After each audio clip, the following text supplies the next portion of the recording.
I'm not like my dad. I'm smarter than him. Better than him. What up, what up? Welcome back to the channel. I'm Monet, and we are locked in. This is my last thought for Power Book 2, Episode 9, Ghost. Now, let me go ahead and say this. From the trailer and what we've seen in the clip between Davis and Effie, everyone's been reaching out, Mo, you need to watch it, man. It's good. Well, I held off, and this is my last thoughts. So before we jump into it and break down this trailer and see what we're going to get tonight, if you like power content, breakdowns, theories, and predictions like this, then hit that subscribe button and turn on your notification bell so you get something every time I upload. Make sure you hit that like button and follow me on Instagram right here. Now, I know you guys don't want to do too much talking, and if you've seen this show, you already seen episode 9. Don't spoil it for us, but let us know what you thought about the episode. So let's go ahead and jump into it. This is the last thoughts for episode 9 of Book 2, Ghost. In episode 9, I'm looking at the Justice League, and just from this picture, I don't know if they're going to identify Sax's body or anything, but I can see Blanca being a little upset about this, and you know her. She's always trying to crack down. Last week, or episode 8, we heard her talking about, I think that Brayden and Tariq are probably moving dope with the Westons, so I can already see Blanca being the type to say, something is up. Somebody planned this with Cooper Saxe, because you remember, he was supposed to be the CI and giving him information. So she might be saying either Tariq has something to do with it. I don't know if there's cameras out there where it happened at, but if there was, then they'll probably see like Davis. But if they know Theo did it, that's probably going to link back to Davis. And there's no telling. But Blanca already knows that Tariq, if he's involved with anything, then yeah, there's going to be a lot of people's hands into it. Gianni, on the other hand, I don't know how she's going to feel about it. Because if you remember, Saxe, the last thing he told her was, they won't have sex ever again. That was the last time. Never again. So maybe she has a heart for him. I don't know yet. I think she might still be focused on work also. Speaking of Cooper Saxe, we know that he worked directly up under our boy Davis. So whatever Tariq is coming and talking to him about, it might have to do with Cooper Saxe. Just for the simple fact that the last time we seen these two together is when Theo took out Saxe. So maybe they're laying low or they're trying to come up with a plan, because Tariq has been the smart one. You remember he told Davis to keep his composure. Now, I don't know if Davis, he might represent Effie. I know she needs a lawyer, and since she's involved with everybody, I think Davis would be the one to represent her, because who else in New York City is going to be able to do that? Plus, we seen in that clip that dropped, he went in there to talk to her, even though she said she didn't want him to represent her or she didn't want no help from Tariq. He was there. So maybe she was just playing tough at that point. But I think Davis, if he doesn't get Effie, his priority is going to be covering up everything that was going on between him, his brother, and Cooper Saxe. On top of the Whitman file, because in the trailer, they do show Tariq saying that that's the same fingerprint file that I seen, and it has Lorenzo's name in it. So they might be having an issue with Monet this week. We know it's episode 9 and 10, so there could be a war that's going to start. I always wanted to see St. Patrick versus the Tejadas, but you know, I don't think Tariq's going to go at it with Monet, just for the simple fact that I've been calling him Tariq Tejada because she loves him a little bit more than any of the other kids.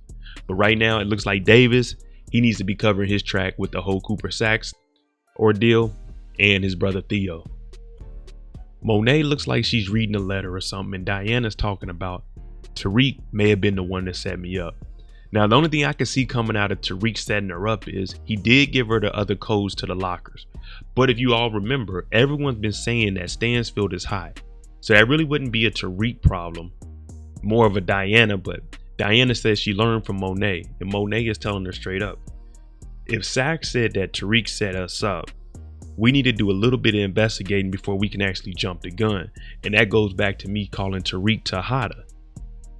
Because Monet, she looks out for Tariq, and she did tell him in the beginning of the season that he was the only one she could really trust. So we might see a little clash between the family, but I don't know if it's going to be anything serious, because it looks like Diana is on Tariq's trail. So unless we could find out something that happened and she finds out that Lorenzo was killed by Gordo because of Monet, then I don't see Tariq actually being at war with Monet. You know what I mean? But Diana, we know she's good at snooping around, and that's what Monet told her to do. Get some evidence before we jump the gun. Seeing the family at the bar and Monet telling Drew they're not going to stop coming after you until they get you. And then Drew saying, listen, it's my problem. I'm gonna step it up and I'm gonna take care of it, it has to be dealing with Gordo and the Castillo, because that was the last person that he got rid of.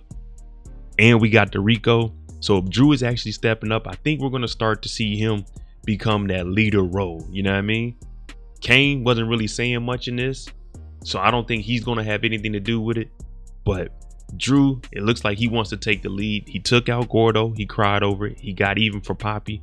And it just seems like they're about to show his character start to step up. We started to notice it a little bit when the shootout happened at the funeral, but we didn't see much after it.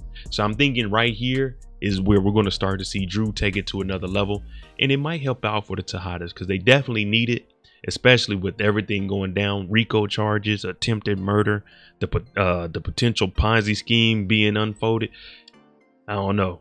So we might be needing Drew Tejada to be the one to step up, seriously. And from that step up, I don't know how it's going to happen, but this does look like the Castillo Cafe or a little deli that they had, because there were hazmat suits in the trailer also. So maybe they like gas them or something, because there's bodies on the ground. But unless there was some shooting, maybe they put gas in the building. I don't know how they would do something like that. But if they got hazmat suits on and have oxygen tanks, then it had to be something dealing with gas. You know, that's my expertise there. So if that's what they did, then I mean, I guess Drew really is going to step up this week. He took out Gordo. It looked like he could potentially be taking out the whole Castillo family.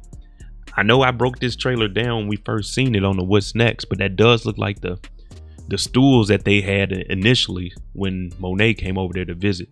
So maybe they taking out the Castillo family. I don't know, man. Let me know what you guys think about that. Would it be smart for Drew to go ahead and take them out? He already took out one of the siblings. I'm just going to be honest with you. I don't know where Effie stands. We hear Kane come in and say, we need to flip on Tariq. I don't think Effie's going to do nothing like that. I don't think she ever really felt Kane like that. It was just she needed somewhere to go because Tariq cut her out the game. So she might still have feelings for Tariq, just a little bit. But I don't really trust her or believe her at all. I always bring up she told in high school. And if someone tells on you in high school, they'll do it again as adults. So if she turned down Davis and we hear Kane in here asking her to flip, I can't see Effie flipping on Tariq. I think she might care, but not enough to really keep him out of danger. She might backstab him later on, but right now I could see her. I'd rather see her flip on Kane than I would on Tariq. And Kane is just caught up in this. We know he's been hating on Tariq ever since we first seen them on the air together. When they first were on the screen and they were up at the school, he was sitting behind Tariq and his mom. He felt a certain type of way. And now he's in here telling Effie, the new love of his life, to flip on Tariq. We can't trust Kane. It might be time for Kane to go. I know he's definitely going to be upset. If Effie doesn't agree with him to flip on Tariq, I know he's going to be upset. He's going to be heartbroken. He just spent all this money, paid tuition, was giving her bricks. Yeah, he's going to be hurt. But he's playing himself, and we kept telling him, Kane, don't get involved with Effie. We can't trust her. She is a suspect. But I guess that's what happens when you use your heart in the dope game. Lastly, we got Tariq St. Patrick, and I'm just going to be 1,000% honest with you. I don't know how Tariq is going to get through this. They call him Baby Ghost for a reason. He should figure it out, but it looks like he's getting pulled every which way. We got the Effie situation, attempted murder. We got the Brayden situation, the Ponzi scheme and Crash Coin. We got Kane's situation, wanting Effie to flip on him. We got the Davis situation, him being out there with Cooper Sacks, got shot by Theo. So it's a lot going on. We got RSJ on this case, trying to get the money back. We got Tate asking him for information. So right now, everybody is leaning on Tariq, but he needs everyone to be effective in their own field, in their own lane, so he can put all the plans together. We haven't even spoke about Obi or Noma in a while. So they're going to probably pop back up. This is episode 9 going into 10. So we got to expect something major. But Tariq, I can't even call it for him because the feds are after him. He's ducking and dodging attempted murders, drugs, wire fraud. Man, let me tell you, his plate is full. It's a barbecue on the 4th of July. All right, let me know what you think about episode 9. What are your predictions? Where do you think I was right? Where do you think I was wrong? I'm telling you this. Episode 9 and 10, if it's as good as everybody's been telling me, 9s and 10s, then of course you already know what I'm about to give this episode. Probably like a 9, 9.5, maybe a 10. Depends if there's some action. There got to be a lot of action for me to give it a 10. But right now, I think Tariq, this might be his most stressful episode that we've seen him in. Because like I said, man, everybody is pulling on him, asking him for something. Let me know what you think. Make sure you tune in tonight. Right after the episode, 1 a.m. Eastern, we'll have the first reaction to episode 9. I've tried to wait the whole week. I finally made it. It's here. I'm ready for it. Episode 9, last thoughts. I'm Monet. If you like this kind of content, hit that like button, hit that subscribe button. Thanks for watching. I'm out.